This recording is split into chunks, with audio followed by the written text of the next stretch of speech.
अगर हम राजनीति की बात करते हैं, पॉलिटिक्स की बात करते हैं, तो उसकी फाउंडेशन जो है वो यूथ से शुरू होती है। तो युवाओं का जो आज रोल है वो हर इंडस्ट्री में है, whether it is political, automotive mobile, real estate, apparels, food, हर चीज में युवा का रोल। युवाओं में बढ़ते नशे और अपराध के लिए कौन जिम्मेदार है? सबसे पहले तो खुद वो व्यक्ति जो नशे की तरफ मुड़ रहा है वो खुद जिम्मेवार है। दूसरा तो अनएम्प्लॉयमेंट जो देश में फैली है एक बड़ा कारण है जिसकी वजह से नशा फैला। अगर हम व्यापार जगत की बात करें तो व्यापार आज किस स्थिति में है और इसके बारे में आप क्या कहना चाहिए? आपको मैं बता दूं, पूरे हरियाणा का भी पीछे एक रिपोर्ट आई थी। पूरे हरियाणा का जो जीएसटी है, सबसे ज्यादा जीएसटी पेड अगर कोई डिस्ट्रिक्ट है तो वो फरीदाबाद और गुड़गांव।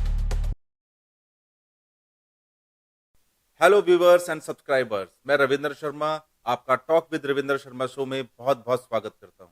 आज हम फिर हाजिर हैं आपके लिए कुछ इन्फॉर्मेशन और कुछ एजुकेशन लेकर।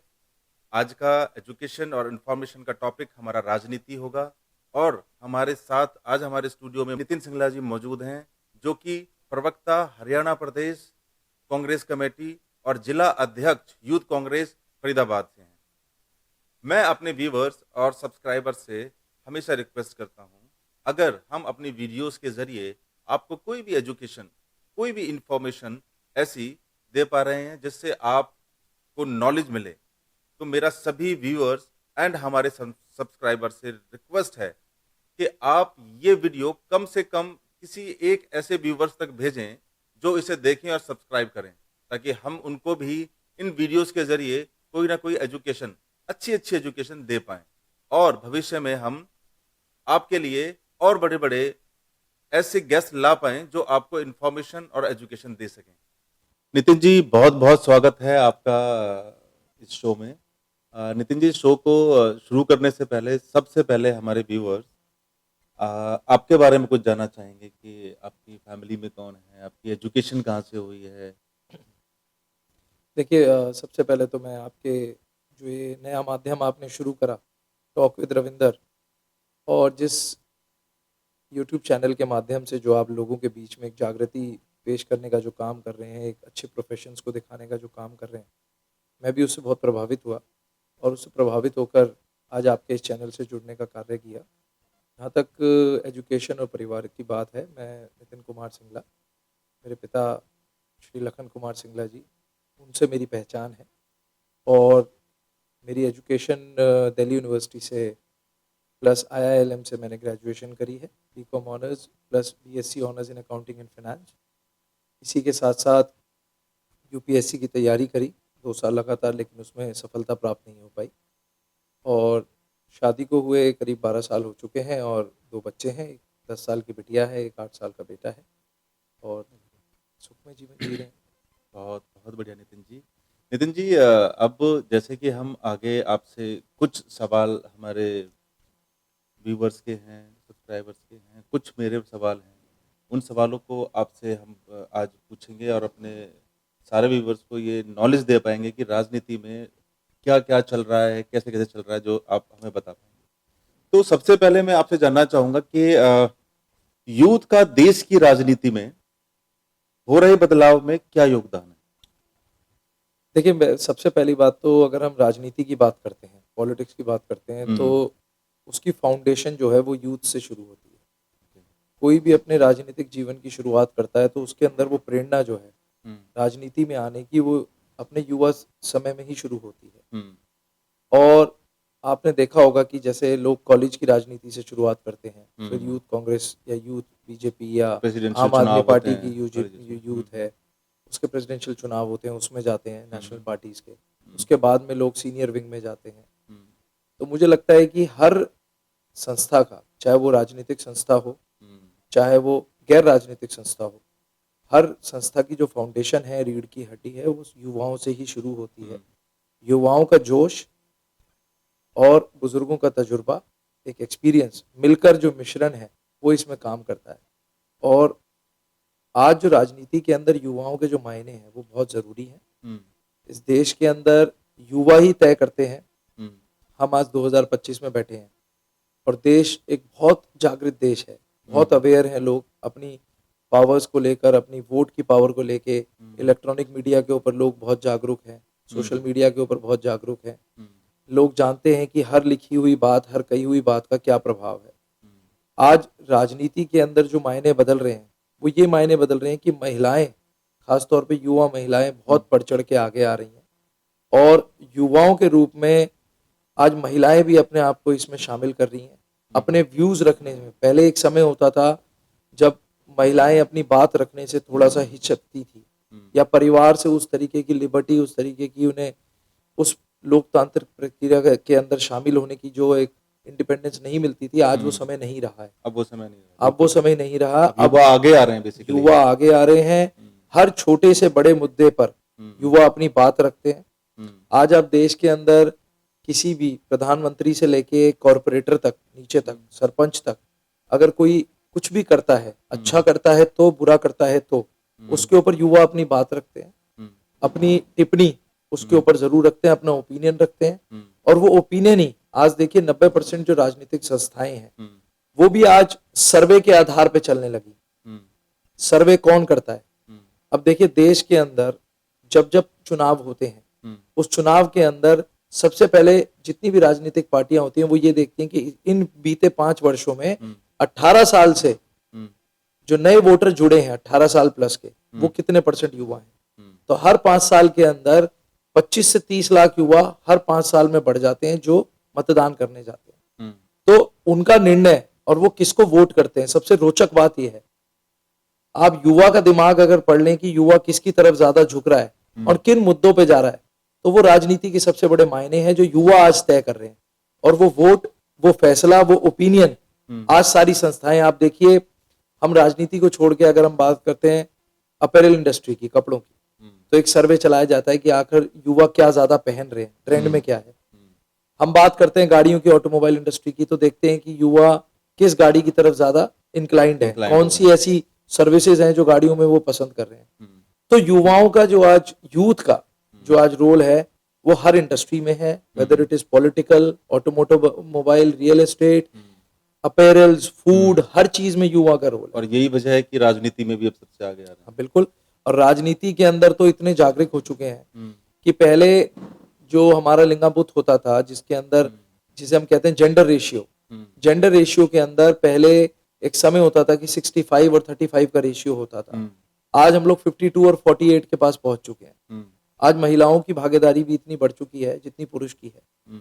और विमेन्स भी आज अपनी बात रख रही हैं और हर प्लेटफॉर्म पे रख रहे हैं। डिबेट्स होती हैं, कॉलेजेस के अंदर डिबेट सेशंस होते हैं, कॉलेजेस में और स्कूल्स के अंदर भी इनफैक्ट ओपन काउंसलिंग्स होती हैं कि पेरेंट्स को भी बुला के बताया जाता है कि आपकी यूथ ये बात रख रही है, आपके बच्चे ये बात रख रहे हैं। तो डेफिनेटली यूथ का आज सबसे बड़ा रोल है। मैं ये मानता हूँ कि आज का यूथ कल का भविष्य तय करता है। तो आज का यूथ जो बात बोलने जा रहा है वो बहुत इंपॉर्टेंट है, वो उसका टेस्ट है, फ्लेवर है, वो देश की आवाज है। यही वजह है कि शायद अभी जो विधानसभा चुनाव हुए हैं कहीं ना कहीं उसमें यूथों की बड़ी प्रेजेंस रही है और कहीं ना कहीं यूथ भी सामने आया है, नए नए मंत्री सामने आए हैं। हाँ देखिए, ऐसा है कि जब हम चुनावी प्रक्रिया की बात करते हैं, इलेक्शन प्रोसीजर की बात करते हैं, तो उसके अंदर हर पॉलिटिकल पार्टी ये देखती है कि हम लोग कितने % युवाओं को टिकट दे रहे हैं, कितने % युवाओं को हम चुनाव लड़ा रहे हैं। क्योंकि अब हरियाणा में जैसे हम उदाहरण के रूप में लेते हैं 90 विधानसभाएं, उन 90 विधानसभाओं में कांग्रेस पार्टी ने भी खुद इस बार 35 से 40 युवाओं को चुनाव लड़ाया है।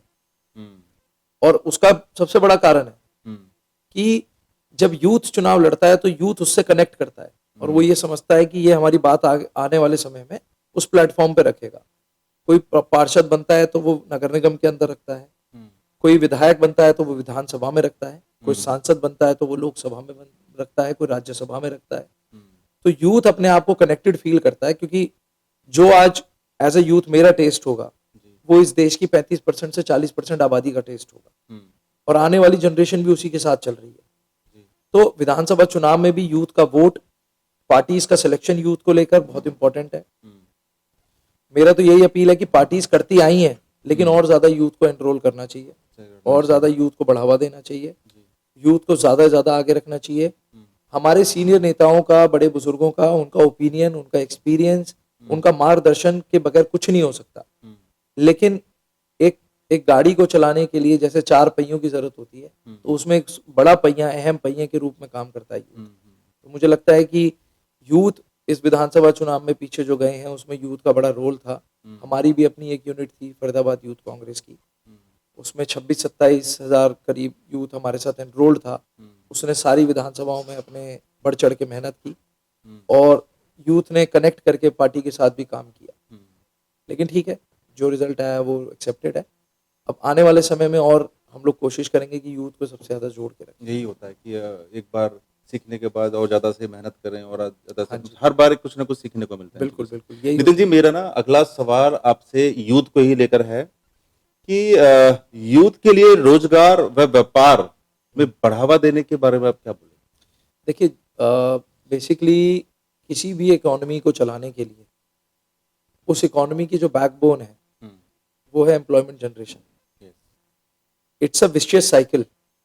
जब एम्प्लॉयमेंट जनरेशन होती है तो वहां से परचेजिंग पावर जनरेट होती है। कोई आदमी एम्प्लॉयड होता है किसी फैक्ट्री में, किसी इंडस्ट्री में, किसी सर्विस डिपार्टमेंट में, किसी गवर्नमेंट डिपार्टमेंट में, किसी भी डिपार्टमेंट में कोई आदमी जब वर्किंग होता है, एम्प्लॉयड होता है, चाहे वो सेल्फ एम्प्लॉयड अपने काम में ही क्यों ना हो, जब वो वहां से कुछ अर्निंग करके लाता है तो वहां से परचेजिंग पावर पैदा होती है। जब परचेजिंग पावर होती है तो मार्केट के अंदर जो प्रोडक्ट आ रहे होते हैं रिटेल्स पे, वो प्रोडक्ट जब बिकते हैं, जब वो रिटेल बिकता है तो उससे मैन्युफैक्चरिंग चलता है।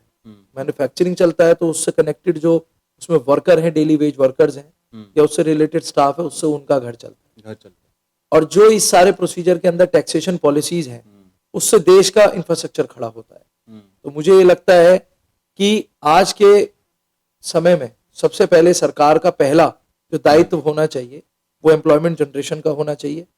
सबसे ज्यादा लोगों को रोजगार के ऊपर ध्यान देना चाहिए। देश के अंदर हर घर रोजगार की नीति होनी चाहिए। हर घर में कम से कम एक रोजगार, चाहे वो सरकारी चाहे वो गैर सरकारी संस्था को, सरकार ये सुनिश्चित करे कि हर परिवार के अंदर जो एक परिवार एम्प्लॉयमेंट मांगता है उस परिवार में कम से कम एक आदमी को, एक महिला को या एक पुरुष को, जो भी उस घर में व्यक्ति है, एम्प्लॉयमेंट मिले, चाहे वो प्राइवेट सेक्टर में मिले। अगर गवर्नमेंट ऐसा करेगी तो फिर तो गवर्नमेंट एम्प्लॉयमेंट ही होगी। नहीं, गवर्नमेंट के पास में अनेकों स्कीम्स होती हैं। गवर्नमेंट प्राइवेट सेक्टर्स को पुश कर सकता है कि कैसे वो ज्यादा से ज्यादा एम्प्लॉयमेंट जनरेशन कर सकते हैं। जैसे कि आप देखते हैं जब कॉलेजेस में हम लोग पढ़ रहे थे तो फाइनल ईयर जब होता है तो उसमें प्लेसमेंट्स होती हैं, उसमें बड़ी बड़ी मल्टीनेशनल कंपनीज आती हैं, आईटी कंपनीज आती हैं, रियल एस्टेट से रिलेटेड कंपनीज आती हैं, ऑटोमोबाइल इंडस्ट्रीज आती हैं, और अकॉर्डिंगली जो जिस सेक्टर का होता है, कोई इंजीनियरिंग में मैकेनिकल से है, कोई आईटी से है, कोई चार्टर्ड अकाउंटेंट फर्म में जाना चाहता है, कोई अकाउंट से है, कोई आर्ट सेक्टर से है, उसके अकॉर्डिंगली प्लेसमेंट्स होती हैं। लेकिन पिछले 10-15 वर्षों से हम लोग नोटिस कर रहे हैं कि जो प्लेसमेंट्स होती थी वो प्लेसमेंट्स के अंदर एक बड़ा डाउनफॉल आया है। यूनिवर्सिटीज के अंदर जो प्लेसमेंट्स होती थी उसके अंदर ट्रेंड बहुत नीचे की तरफ गिर रहा है, और अच्छी पोस्ट पे रहे लोग आज अपनी दायित्व को अच्छे से निभा नहीं रहे हैं। जैसे कि पहले वाइस चांसलर्स जो यूनिवर्सिटीज में होते थे, कॉलेजेस के अंदर जो प्रिंसिपल्स होते थे, वो आगे से कंपनीज को इनवाइट करते थे कि आप आके ज्यादा से ज्यादा लोगों को यहाँ से रिक्रूट कीजिए, एम्प्लॉयमेंट दीजिए। लेकिन अब वो इनिशिएटिव बहुत लो हो गया है। अब हमारी मार्केट के अंदर ही अनएम्प्लॉयमेंट बढ़ रही है, अनएम्प्लॉयमेंट बढ़ रही है। अनएम्प्लॉयमेंट बढ़ने का सबसे बड़ा आप देखिए क्या है कि ग्रेजुएट्स, अभी पीछे हरियाणा सरकार ने, वैसे एक छोटा सा उदाहरण है, it's just a small example, लेकिन है बड़ा, उसका जो मैसेज है वो बहुत बड़ा गया। वो कैसे कि हरियाणा सरकार ने, और या हम कहें कि जुडिशरी डिपार्टमेंट ने पियोन की नौकरी निकाली, और जब पियोन की नौकरी को निकाला गया तो उसके पियोन की नौकरी के लिए क्या ग्रेजुएट बंदा जरूरी होता है? नहीं, पियोन की नौकरी के लिए मिनिमम आप 8th पास होने चाहिए, ठीक है। और आज की डेट में इस तरीके का माहौल बन गया कि उस पियोन की 17 नौकरियों के लिए करीब 4,500 फॉर्म्स भरे गए, जिसके अंदर 2200 से ऊपर फॉर्म ग्रेजुएट्स के थे। समझ रहे हैं आप? तो आखिरकार एक ग्रेजुएट अगर पियोन का फॉर्म फिल कर रहा है तो इस देश के अंदर एम्प्लॉयमेंट आप देख सकते हैं किस चरम सीमा पे पहुंच चुकी है। और एम्प्लॉयमेंट जनरेशन को लेकर किसी का कोई ध्यान नहीं है, रोजगार पैदा नहीं हो पा रहे हैं। आज आप देखते हैं कि जगह जगह ऑफिसेज में, हॉस्पिटल्स में, स्कूल्स में, कॉलेजेस में जो बेसिक स्टाफ है, क्लीनिंग स्टाफ से लेकर ऊपर तक का जो स्टाफ है, वो भी आज जो है कि डेली बेसिस पे जो है कि चेंज हो रहा है। तो मेरा ये सरकार से रिक्वेस्ट है, गवर्नमेंट से रिक्वेस्ट है कि कुछ ऐसी पॉलिसीज लाए जिससे कि ज्यादा से ज्यादा लोगों को एम्प्लॉयमेंट जनरेशन मिल सके, क्योंकि एम्प्लॉयमेंट जनरेशन से हमारी इकोनॉमी कनेक्टेड है। Yes. जितना ज्यादा रोजगार पैदा होगा उतना ज्यादा हमारी ये साइकिल घूमेगी। अगर रोजगार नहीं होगा तो इसका एक कनेक्टेड बड़ा रूप है, वो है क्राइम का। जो बेरोजगार होगा, घर में बैठा होगा, वो उसका जो चेहरा है या उसका जो शरीर है, उसका दिमाग सारा दिन सिर्फ इन चीजों पे होगा कि वो कैसे गलत चीजों में इन्वॉल्व हो जाए। खाली दिमाग कहते हैं शैतान का घर। तो मुझे लगता है कि जो बेरोजगार होता है वो ज्यादा नशे की तरफ, वो ज्यादा गलत चीजों की तरफ मुड़ जाता है, नशे की तरफ, जुए जैसी चीजों की तरफ मुड़ जाता है। आपसे मैं यही करना चाह रहा था, जैसे कि अभी हम बात युवाओं की कर रहे हैं, तो जैसे युवाओं में बढ़ते नशे और अपराध के लिए कौन जिम्मेदार है? देखिए, मुझे लगता है बढ़ते नशे और अपराध के लिए 3 लोग जैसे जिम्मेवार हैं। आज के टाइम की बात करें तो नशा मतलब मैं ये नहीं कहूंगा कि कोई अनएजुकेटेड आदमी कर रहा है, हाईली एजुकेटेड लोग कर रहे हैं, लेकिन उनके पास है नहीं, और वो कहीं ना कहीं अपराध से कनेक्टेड है। तो ऐसा क्यों हो रहा है? देखिए, मैं बताता हूँ कि सबसे ज्यादा जो आज नशे के लिए, जो युवाओं में नशा फैल रहा है, उसके लिए जो सबसे ज्यादा जिम्मेवार हैं वो 3 लोग हैं। सबसे पहले तो खुद वो व्यक्ति जो नशे की तरफ मुड़ रहा है, वो खुद जिम्मेवार है।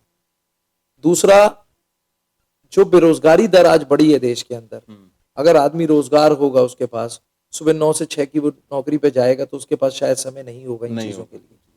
आप प्राइवेट सेक्टर में भी हो तो भी आपको एक टारगेट मिलता है कि आपको ये काम कंप्लीट करना है। आदमी आने के बाद में भी उसमें व्यस्त रहता है। सारा खेल व्यस्तता का है। आप किस चीज में व्यस्त हैं?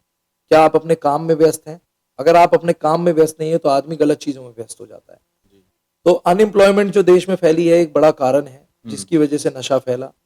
और तीसरा, मुझे लगता है कि आजकल जो परिवारों के बीच में, जो आपस में जो पहले बातचीत हुआ करती थी एक ही परिवार के अंदर, वो बातचीत अब बहुत कम हो गई है। सामने बेटे रिजर्व हो गया है बेसिकली, थोड़ा सा रिजर्व हो गया है, अपने तक सीमित हो गए हैं। और लोग जो है अपने परिवार में अपने माता पिता के साथ खुल के बात नहीं करते, वो चाहते क्या है। एक टाइम होता था नितिन कि लोग अपनी बातों को डिस्कस किया करते थे, हाँ, मतलब अंदर नहीं रखते थे उन चीजों को, लेकिन आज ऐसा रह गया कि लोग किसी से मिलना ही पसंद नहीं कर रहे हैं। देखिए, पहले तो होता क्या था कि आप जब कोई छोटा सा फॉर्म भी भरते थे ना, तो पहले माता पिता से पूछा जाता था, बात होती थी कि भाई ये करना है नहीं करना। उसके ऊपर पिताजी या माताजी अपने 4 लोगों से पता करते थे कि हमारा बच्चा ये करने जा रहा है, क्या करने, वो सही कर रहा है नहीं कर रहा है। किसी के बच्चे ने किया होता था तो उसका एक्सपीरियंस उससे पूछते थे। अब समय के साथ साथ चीजों में कुछ बदलाव आता जा रहा है। बदलाव ये आ रहा है कि अब बच्चों के और माता पिता के बीच में कुछ हद तक थोड़ी जगहों पे हम लोग देख रहे हैं कि जब डिसीजन लेने का समय आता है तो उसमें कुछ गैप है, कुछ आपस में बातचीत और कम्युनिकेशन डिफरेंस है। और वो कम्युनिकेशन गैप होने की वजह से आज खुल के बच्चे अपनी बात नहीं रख पाते, और वो कारण होता है कि वो गलत स्ट्रीमलाइन में चले जाते हैं। कहीं वो मिसकंसेप्शंस हैं। हाँ, और वो उस वजह से आज बाद में पता लगता है कि मान लीजिए कोई आर्ट्स में है तो वो कॉमर्स में जाना चाहता था, कोई साइंस में है तो वो आर्ट्स में जाना चाहता था। किसी की जैसे कि आपको ही देख लीजिए, जैसे फोटोग्राफी किसी को पसंद थी और वो परिवार के उसमें इंजीनियरिंग करके चला गया। इंजीनियरिंग कर रहा है तो वो इंजीनियरिंग अच्छे से नहीं कर पा रहा, अपनी जॉब अच्छे से नहीं कर पा रहा। तो मुझे लगता है कि हर चीज से पहले विचार विमर्श, एक लंबा मंथन होना चाहिए, समय लेकर चीजों को एक पॉज लेके आराम से बैठ के बात होनी चाहिए। वो एक कारण है। परिवार बात नहीं करते, बच्चे आजकल जो कि साइकोलॉजिकल डिप्रेशन में चले जाते हैं जब उनको ऐसा लगता है कि उन्होंने अपने जीवन में कोई गलत डिसीजन ले लिया, या वो अपने उस कॉलेज में जाके, अपनी उस टीम में जाके अपने साथ के बैठे हुए साथी के साथ ढंग से compete नहीं कर पाते। तो वो भी एक कारण है एक मेंटल डिसऑर्डर का कि जिसकी वजह से लोग नशे की तरफ मुड़ जाते हैं। अगर परिवार लगातार शेयर करे, एक दूसरे से बात करें, लगातार चीजों को देखते रहें कि बच्चे क्या कर रहे हैं, बच्चे लगातार पेरेंट्स के साथ बात करें, तो शायद उन्हें समय ना मिले इन सब चीजों के ऊपर जाने का। वो नशे की तरफ जाएंगे ही नहीं, अपराध करेंगे ही नहीं। तो स्वयं एक व्यक्ति, सरकार की नीति और परिवार का बातचीत का अंतर, ये 3 कारण हैं जिसकी वजह से आज देश में नशा बढ़ रहा है और इस नशे को रोकने के लिए सरकार को एक अहम कदम उठाने चाहिए, मेरा ये मानना है। नितिन जी, मेरा एक नेक्स्ट क्वेश्चन मेरा खुद का निजी है थोड़ा सा कि हर आदमी कहीं ना कहीं किसी न किसी से इंस्पायर होता है। हम्म। आप राजनीति में आने से पहले किससे इंस्पायर हुए हैं राजनीति में आने के देखिए, होता क्या है कि जनरली लोग जब पॉलिटिक्स में आते हैं तो जो चमकता हुआ सितारा होता है उसको अपनी इंस्पिरेशन बता के लिए? और अपनी प्रोफाइल को चमकाने की या सामने वाले को जो है कि प्रेज करने की कोशिश करते कोशिश हैं। करते हैं। लेकिन मेरा ऐसा मानना नहीं है। सही मायने में आदमी जिसको देख के बड़ा होता है, जैसा सीखता है और जिसे देख के आगे बढ़ता है, वो आपकी इंस्पिरेशन होती है। तो मैं अपने अपने मूल अपना इंस्पिरेशन अपने पिताजी को मानता हूँ, आदरणीय श्री लखन सिंगला जी को। अगर वो राजनीति में नहीं होते, हम उन्हें देखकर बड़े हुए, हम उन्हें देखकर आगे बढ़े। और वो जब भी मैंने उनसे पूछा कि वो किससे उत्साहित हैं, किसकी नीतियों को देखकर वो किससे प्रेरित हुए जिससे आगे बढ़े, तो उन्होंने हमेशा शहीद भगत सिंह जी का नाम लिया। और उन्होंने कहा कि भाई उस व्यक्ति ने जब भी अपनी बात रखने की कोशिश हर तरीके से करी। पहले उसने अपनी बात कलम से रखने की कोशिश करी, जब कलम काम नहीं आई तो उन्होंने धरने प्रदर्शन से अपनी बात रखने की कोशिश करी। उन्होंने जब ये भी एक्सेप्ट सरकार ने नहीं करा, जो उस समय की सरकार थी, तब उन्होंने उसी सरकार के अंदर जाकर उन गूंगी बहरी सरकार को एक धमाके से अपनी बात को बताने का काम करा। तो पिताजी ये कहते हैं कि देश के अंदर जिस तरीके से राजनीति के मायने बदल रहे हैं, आप देखिए कि जब बच्चा पैदा होता है तो उसके मुंह में दांत नहीं होते और बच्चा अपनी एक ऐसी अवस्था में होता है कि उसे पता नहीं होता वो कहाँ है और समझ नहीं सकता। जब व्यक्ति एक उम्र दराज हो जाता है, बहुत ज्यादा उम्र हो जाती है, तब वो धीरे धीरे उसी स्टेज पे वापसी पहुंच जाता है जैसे एक छोटा बच्चा जन्म लेता है। जैसे मुंह में दांत ना होना, शरीर उसी अवस्था में धीरे धीरे हो जाता है कि व्यक्ति जो है उसकी मानसिक सोचने की स्थिति कमजोर हो जाती है। इसी तरीके से राजनीति जहां से शुरू हुई थी इस देश के अंदर, शहीद भगत सिंह, चंद्रशेखर आजाद, सरोजनी नायडू, महात्मा गांधी जी, जवाहरलाल नेहरू जी, जहां से राजनीति शुरू हुई थी, आज राजनीति को दोबारा उसी प्लेटफॉर्म पे वापसी आना पड़ेगा। तो मैं अपनी इंस्पिरेशन अपने पिता आदरणीय श्री लखन सिंगला जी को मानता हूँ और उनकी इंस्पिरेशन को अपनी इंस्पिरेशन मानता हूँ आदरणीय शहीद भगत सिंह जी को। और उनके दिए हुए सभी श्लोकों को मैंने पढ़ा है, उनकी कई किताबों को पढ़ा है, उनके ऊपर लिखे हुए लेखों को पढ़ा है। उन्होंने जिस तरीके से देश में एक आंदोलन लाने का काम किया, बदलाव लाने का काम किया, इंग्लिश में कहते हैं दी अनसंग हीरोज। तो शहीद भगत सिंह जो है एक अनसंग हीरो हैं। देश में उनके बारे में सबको पता है क्या हुआ क्या नहीं हुआ, लेकिन पूरे विश्व के अंदर जिस तरीके का रूप उनको देना चाहिए था, उनकी सोच को देना चाहिए था, वो देने का काम नहीं किया गया। और राजनीति में हम जितना आगे बढ़े, ये तो वो थे जिनसे हम प्रेरणा लेते हैं, लेकिन आज राजनीति में अगर हम अपना चेहरा किसी को माने, किसी की सोच को माने, जिसको देखते हुए हम आगे बढ़े, जिनकी कार्यशैली को देखते हुए आगे बढ़े, तो वो निश्चित रूप से ही मैं नितिन गडकरी जी को बहुत पसंद करता हूँ और उनके द्वारा किए हुए काम मुझे बहुत पसंद है। पूरी दुनिया, पूरा देश उनका बहुत बड़ा हाँ, और मैं भले ही कांग्रेस पार्टी से हूँ, वो भारतीय जनता पार्टी से हैं, लेकिन यहाँ पार्टी का विषय नहीं है। विषय नहीं है। यहाँ बात है as a youth, as a youth अगर मैं किसी के काम को बहुत पसंद करता हूँ जिसने ईमानदारी से अपने पद पे रहते हुए इस देश को आज जो ये स्वर्ण रूप देने का काम करा है, वो एकमात्र व्यक्ति है, वो है नितिन गडकरी। उसकी उनकी सोच को, उनके द्वारा किए हुए काम को, उसका श्रेय ना किसी पॉलिटिकल पार्टी को जाता है, ना किसी प्रधानमंत्री के कार्यालय को जाता है। खुद का एक जुनून होता है, मुझे लगता है कि मुझे ये करना है। आप देखिए देश में इलेक्ट्रिक कार का जो प्रचलन चला, वो चलाने वाले नितिन गडकरी जी। बिल्कुल। हमारे इस उत्तर भारत को तिरुमाला देने का काम करा, जो ये आज बड़े बड़े हाईवेज और ये बन रहे हैं, सब उनकी टाइम पे बन रहे हैं, टाइम पे बन रहे हैं। आज उन्होंने जितने भी टोल्स हैं, आज आप देखिए फास्टैग उन्होंने लॉन्च करा। एक समय होता था कैश निकालो, घर से उतना कैश रख के चलो, और कई सी चीजें। अभी देखिए पीछे उन्होंने एक, तो ये समझ लो कि देश कैशलेस हो गया नितिन जी, कैशलेस हो गया। और कैशलेस देश करने में भी नितिन गडकरी जी का बहुत बड़ा रोल है। मैं उनको उनके द्वारा किए हुए काम की बड़ी सराहना करता हूँ। व्यक्ति की सोच, खुद हर की, उस मुझे लगता है हर उस आदमी की सराहना होनी चाहिए जिसने देश को प्रगति की राह पर हाँ, चलाया। और नॉन पॉलिटिकल। नॉन आज तक पॉलिटिकल। आप उनका कोई भी पॉलिटिकल स्टेटमेंट नहीं सुनोगे, किसी की कटाक्ष नहीं करते वो, उन्हें अपने काम से मतलब है। अभी काम से पीछे मतलब महिंद्रा ने एक इलेक्ट्रिक कार लॉन्च करी, बड़ी फेमस कार। उस कार को उन्होंने खुद पहले चलाया, नितिन जी ने उसको चलाया, उसका वीडियो हमने देखा। उन्होंने उसको चलाने के बाद बोला कि I am okay with it, आप इसको लॉन्च कर सकते हो इंडिया के अंदर। तो बहुत बड़ी ये बात बहुत है। बड़ी बात है, और वो उनको मैं प्रेरणा के रूप में मानता हूँ कि अगर काम करो तो ऐसा करो ऐसा करो जिससे कि देश का युवा आपसे कनेक्ट कर सके। पॉलिटिक्स भी करने वाला हो, कोई पॉलिटिकल व्यक्ति भी हो तो ऐसा हो। हाँ, क्योंकि आप देखिए ना, आज नितिन गडकरी जी की उम्र, बहुत सीनियर नेताओं में वो हैं, लेकिन आज युवाओं की सोच है उनकी। लेकिन 25 साल का युवा भी जब सड़क पे चलता है हाईवे पे, तो वो ये कहता है ये इस व्यक्ति ने करा है। तो मैं पर्सनल रूप में उनके काम को पसंद करता हूँ, उनके काम की सराहना करता हूँ। प्रेरणा जो विचारधारा है वो शहीद भगत सिंह जी की और पिताश्री लखन सिंगला जी की है, लेकिन काम करने की जो जुनून और काम करने का जो जज्बा और जो देश को एक प्रेरणा देने का काम करा, वो नितिन जी ने करा। ये तीन लोग मेरे प्रेरणा के रूप में हमेशा रहते हैं। मैं इनके अलावा किसी को अपनी प्रेरणा कभी मैंने माना नहीं, ना मैंने किसी की चापलूसी करना सही समझा कि किसी को भी अपना नेता बता दूं और उसके बाद में, क्योंकि हो सकता है लोग किसी को अपना नेता बता के वहां नंबर बनाते होंगे, लेकिन मेरा मानना ऐसा ही होता है। मेरा मानना ये है कि ऐसा नहीं होना चाहिए। मैं किसी व्यक्ति को पसंद करता हूं, लेकिन प्रेरणा मानना ना मानना वो मेरे सोच के ऊपर है। पसंद करने में और प्रेरणा मानने में बहुत अंतर है। बहुत खूबसूरत नितिन जी, आपने बड़ी खूबसूरती से इस बात का जवाब दिया, इस सवाल का जवाब दिया।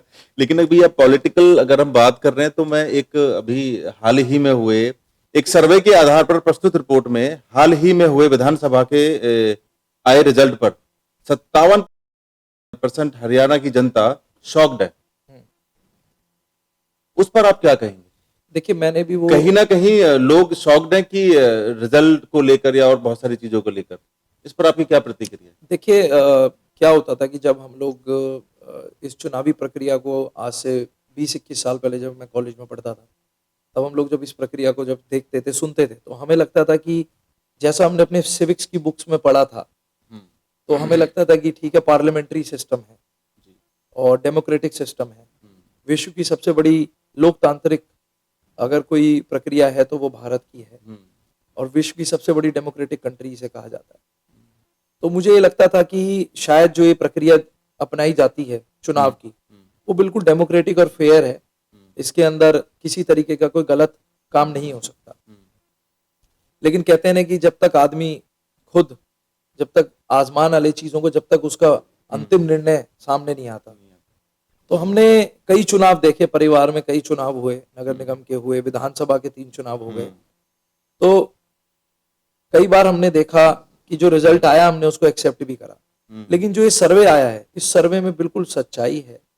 इस बार जो हरियाणा में विधानसभा के चुनाव हुए हैं, निश्चित रूप से उस विधानसभा के चुनाव में 57% जनता तो सिर्फ सर्वे में बोल पाई है, लेकिन सही मायने में 90% जनता इससे आज हैरान है। उसका कारण यह है कि लोगों ने मन बना रखा था कि इस बार बदलाव करना है, ये नहीं कि किसके पक्ष में करना है, पक्ष की बात नहीं थी, लेकिन किसको छोड़ना है ये मन बना चुकी थी जनता।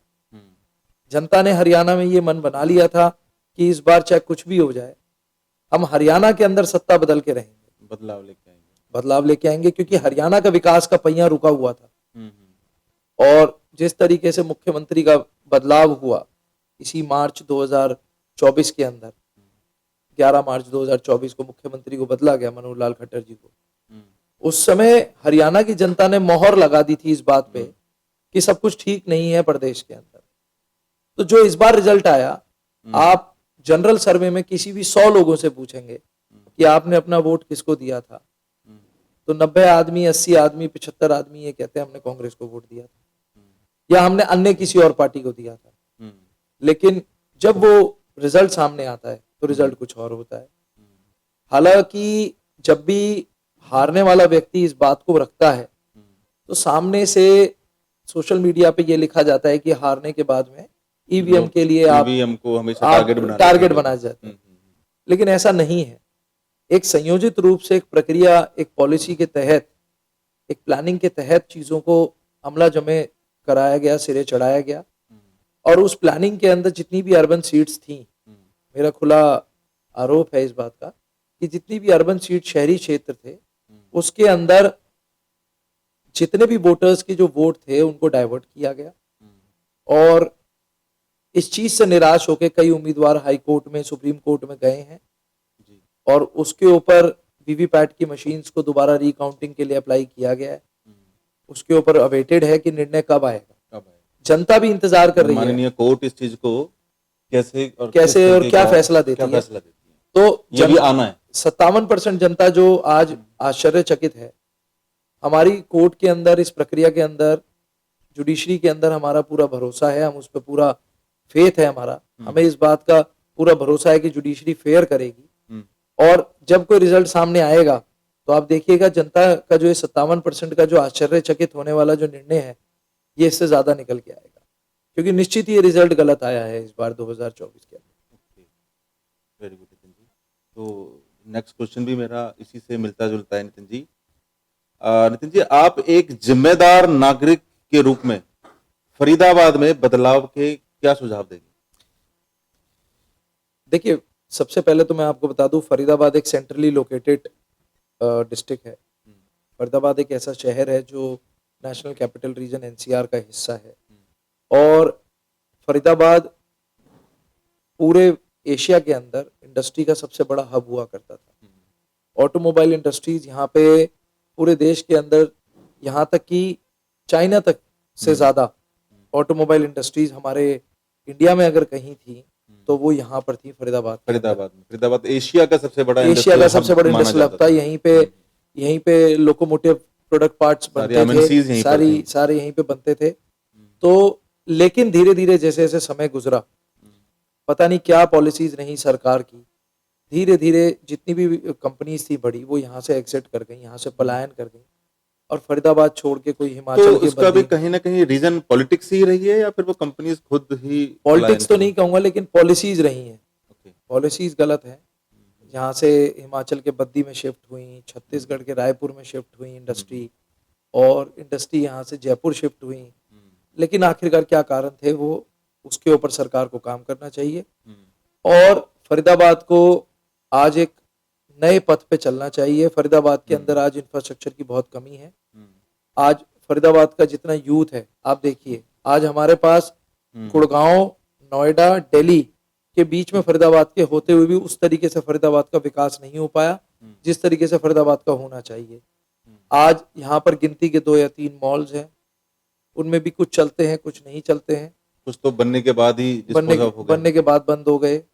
कुछ हमारे बीच में कोई एक बहुत बड़ा कोई भी ऐसा एरिया नहीं है जहां पर फरीदाबाद के लोग किसी बड़े पार्क में, एक लेकर हमारे पास एक सेक्टर 12 का टाउन पार्क है। फरीदाबाद के अंदर डेवलपमेंट के नाम पे बहुत कमी है। हमें सबसे पहले कोशिश करनी चाहिए कि हम अपने फरीदाबाद के सिटीजन्स को एक बेहतर रोड, बेहतर पानी की सुविधा, क्योंकि खारे पानी की प्रॉब्लम आने वाले भविष्य में बहुत ज्यादा है और उससे बहुत सारी बीमारियां भी उत्पन्न होती हैं। स्किन की डिसीजेज हो जाते हैं, पिगमेंटेशन है, लोगों को वाइटनिंग हो जाती है। खारे पानी होने की वजह से हेयर फॉल होता है। खारे पानी की वजह से घर के अंदर आपकी यूटेंसिल्स अच्छे से वॉश नहीं हो पाते हैं। जो खाना बनता है वो केमिकल फ्री नहीं बन सकता। तो पानी की सुविधा एक सबसे पहले फरीदाबाद के अंदर मीठे पानी की सुविधा होनी चाहिए। फ्रेश वाटर का अवेलेबिलिटी सेक्टर्स में भी बहुत कमी है। जो हाईली पेड सेक्टर्स हैं, जहाँ से सबसे ज्यादा टैक्स सरकार आज लेके जाती है, आज वहां पे भी बेहतर पानी नहीं मिल पाता। बेहतर रोड की सुविधाएं नहीं है, बेहतर पार्क की सुविधाएं नहीं है। और देखिए, हमारे फरीदाबाद के अंदर जैसे गुड़गांव में आप देखिए डीएलएफ साइबर हब बना हुआ है। आज हमारे फरीदाबाद के अंदर इस तरीके का कोई बड़ा हब नहीं है जिसके अंदर लोग अपनी फैमिलीज के साथ जाके एंजॉय कर सकें। एक वर्ल्ड स्ट्रीट हमारे यहाँ बना, बीपीटीपी पुल क्रॉस करके ओमेक्स ने बनाया, और वो एक छोटी सी सिटी बनी जिसके अंदर लोग जाके आज जा सकते हैं। उसके अलावा फरीदाबाद के अंदर कोई एक बहुत ज्यादा लेजर एक्टिविटीज के लिए कोई जगह नहीं है। तो सरकार को, लगभग लोग गुड़गांव जाते हैं, दिल्ली जाते हैं, डाइनिंग के लिए दिल्ली जाते हैं, गुड़गांव जाते हैं, बच्चों को घुमाना होता है तो अच्छे मॉल्स दिल्ली गुड़गांव में है। तो फरीदाबाद के अंदर एक इंफ्रास्ट्रक्चर डेवलपमेंट जिसके अंदर बच्चों के लिए, यूथ के लिए, सीनियर सिटीजन के लिए अच्छे मॉल्स, अच्छे मार्केट्स, अच्छी सुविधाएं होनी चाहिए। पोर्श एरियाज होने चाहिए। हम्म, जैसे आप गुड़गांव में देखिए 32 एवेन्यू वहाँ पे बना हुआ है, बहुत ही सुंदर जगह है। हम्म, वहाँ पर अनेकों जगह है, वहाँ पे लोग जाते हैं, डाइनिंग भी करते हैं, शॉपिंग का भी एरिया है, पार्क भी बना हुआ है। हमारे फरीदाबाद में ऐसी चीजें नहीं है। ले देकर या तो इंडस्ट्री है, सीधे हाथ पे फैक्ट्री बनी हुई है मथा रोड के साइड राइट हैंड पे, और लेफ्ट हैंड साइड मथा रोड के देखेंगे तो आप सिर्फ रेजिडेंशियल बना हुआ है। तो कमर्शियल का एक जो है कि एनहांसमेंट होना चाहिए। यहाँ पर कमर्शियल एक्टिविटीज बढ़नी चाहिए, मॉल्स शोरूम्स बड़े लेवल पे बनने चाहिए, क्लब्स बनने चाहिए, बच्चों के लिए पार्क्स बनने चाहिए। एक फरीदाबाद में एक भी क्लब नहीं है। पहले एक जिमखाना क्लब होता था सेक्टर 15 में, वो आज खंडित हुआ पड़ा है बिल्कुल। सरकार का उसकी तरफ कोई ध्यान नहीं है जिमखाना क्लब की तरफ। जिमखाना क्लब के अंदर आज 2 रुपए भी डेवलपमेंट में उसके नहीं लगाए गए।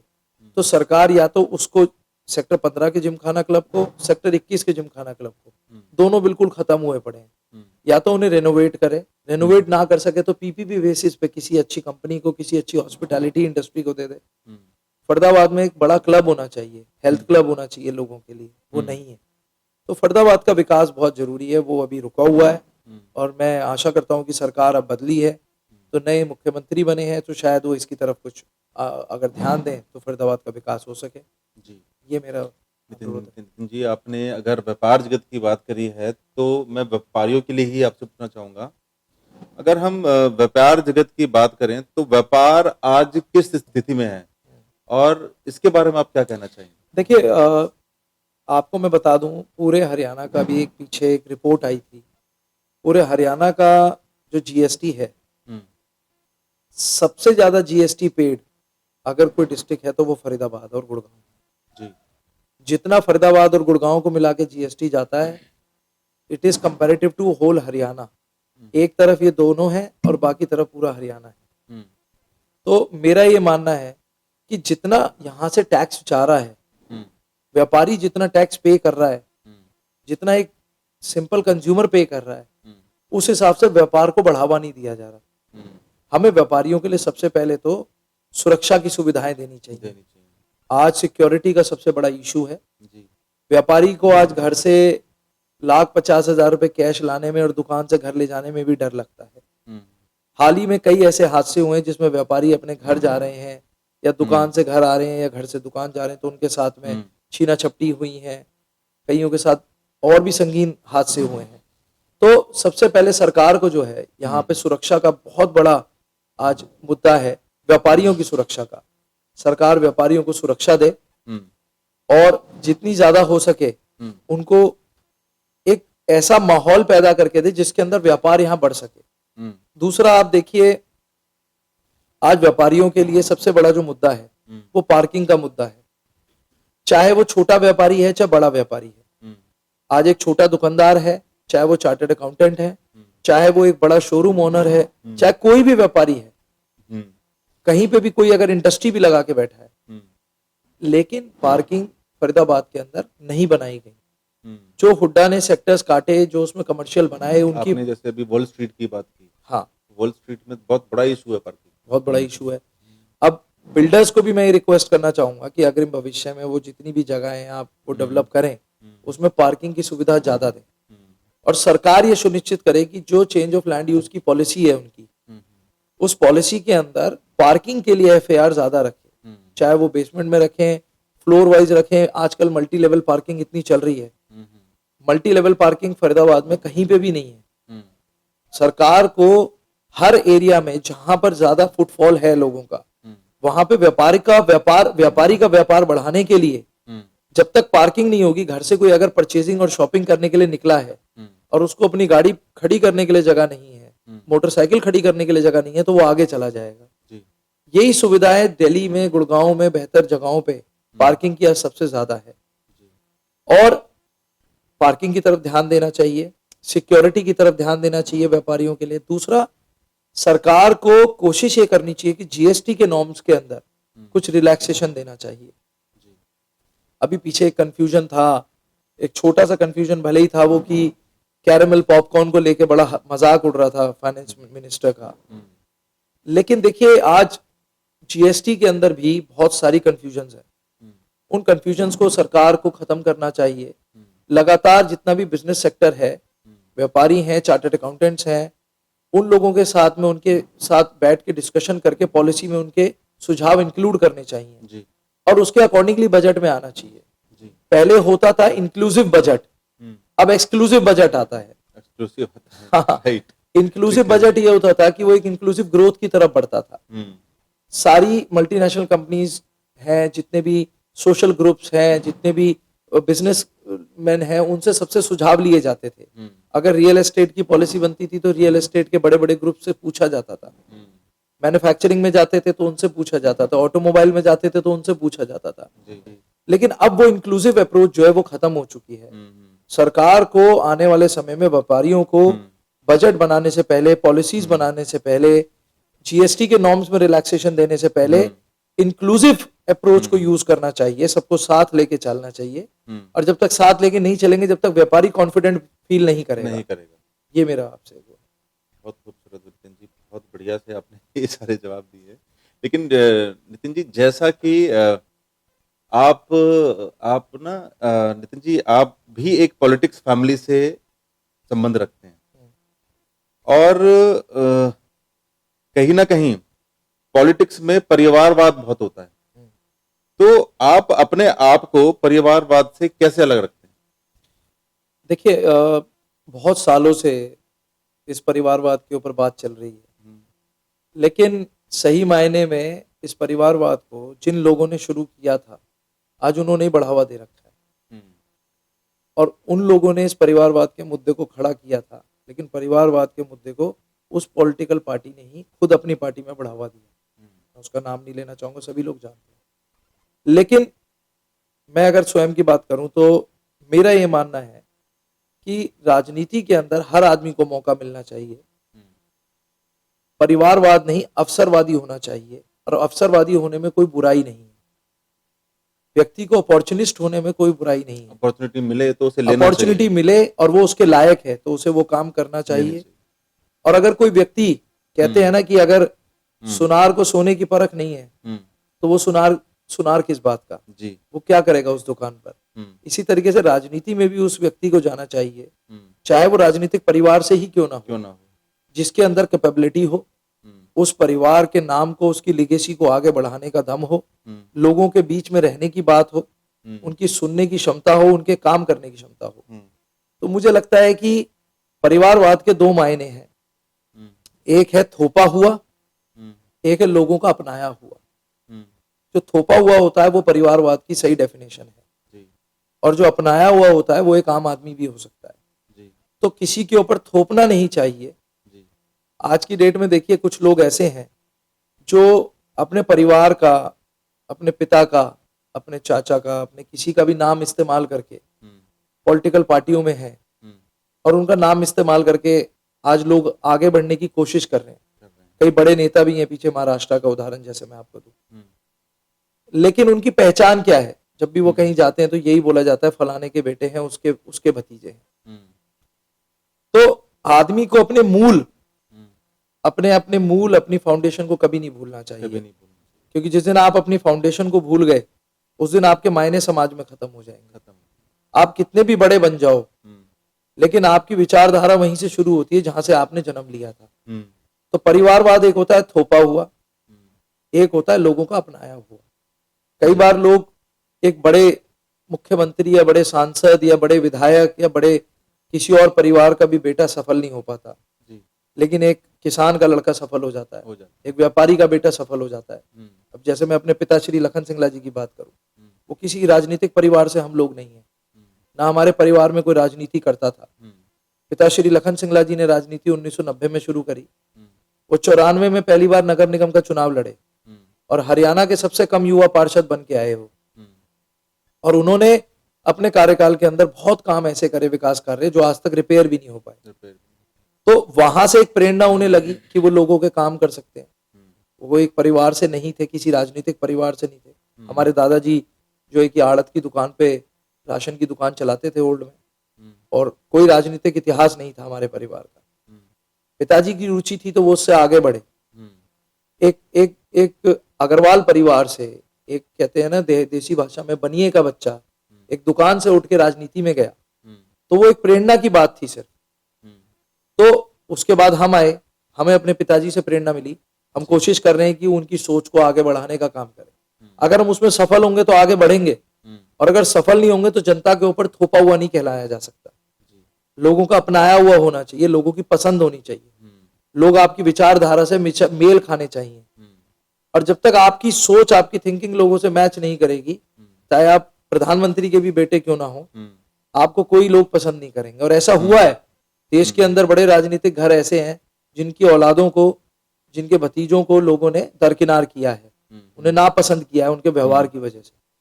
तो मेरा मानना यह है कि लोगों को अपनी समाज में एक छवि अच्छी रखनी चाहिए, अपना व्यवहार अच्छा रखना चाहिए, और उसी से वो आगे बढ़ेगा। परिवारवाद का एक नया रूप होना चाहिए कि आप अपने परिवार का नाम आगे बढ़ाएं और जनता की सेवा करें। कहीं ना कहीं यही एक बहुत बड़ी वजह है कि आप परिवारवाद से थोड़े से अलग हैं। मैं अपने आप को अलग मानता हूं। मैंने देखिए, पिताजी बहुत नजदीक रहे, कांग्रेस पार्टी में काफी बड़े बड़े पदों पर रहे, लेकिन मैंने अपने राजनीति की शुरुआत फरीदाबाद यूथ कांग्रेस के विधानसभा अध्यक्ष पद से शुरू करी, और वो चुनाव लड़के करी। हमारी पॉलिटिकल पार्टी के अंदर, कांग्रेस पार्टी के अंदर, किसी को नॉमिनेट नहीं किया जाता, सिलेक्ट नहीं किया जाता, इलेक्ट किया जाता है। हमारे यहाँ सिलेक्शन का प्रोसीजर नहीं है, इलेक्शन का प्रोसीजर है हर पद का। तो जब मैंने अपने जीवन की, राजनीतिक जीवन की शुरुआत करी, तो उसमें मेरे पिताजी का उसमें कोई योगदान नहीं था।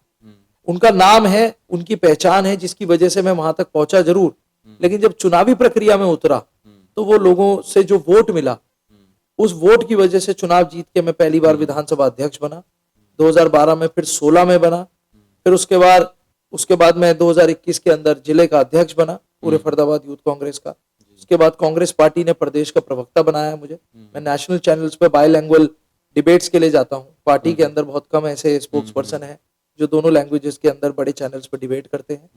तो धीरे धीरे अपनी पहचान को बनाने का काम किया, और कोशिश ये की कि पिताजी ने जो शुरुआत की थी उसको आगे बढ़ाने की कोशिश की। ये परिवारवाद होता है जो मेरा मानना। नितिन जी, हमने अपनी बात यूथ से शुरू की थी जी, और मैं इस बात को, इस चर्चा को यूथ पे ही खत्म करना चाहूंगा। आप देश के यूथ के लिए, आप देश के यूथ को बेसिकली क्या संदेश देना चाहते हैं? देखिए, मैं तो खुद एक यूथ हूँ और यूथ से बहुत कनेक्ट करता हूँ, और मुझे यूथ बहुत पसंद है।